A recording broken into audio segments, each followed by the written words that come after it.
Chapter 2.2, Day 1, Slope of a line. Activity 1, Finding the slope of a line. We are going to use rise over run to find the slope of a line. So let's look at the graph, letter A, and we are going to apply, as I said, rise over run.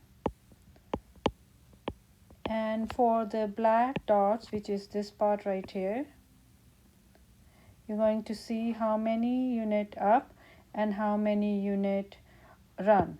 So rise is 1 unit, so this is the rise 1 unit, and run is 2 units, so this is 2 unit.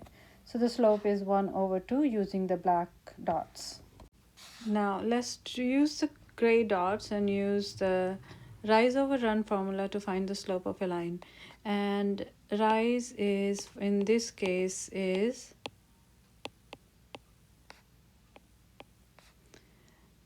1, 2, 2 units, and run is 1, 2, 3, 4, 4 units. So the rise over run is 2 over 4, and when you simplify it, you're going to get 1 over 2. So the slope should be same for either one using the gray or the black dots.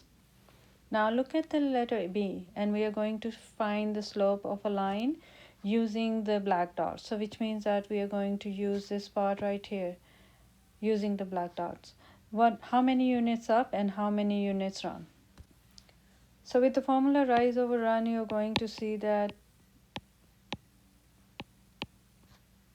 this is 6 units, which is run, and this is -6 because you're going down, or you can see the direction of the line is falling from left to right. So this line should have a negative slope because it's falling down from left to right. Whenever the line is falling down from left to right, you're going to get a negative slope, and then rise should be -6 and run is 6.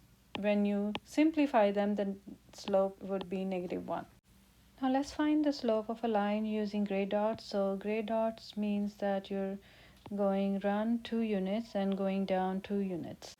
So the rise is -2, which is this part right here, and run is just 2.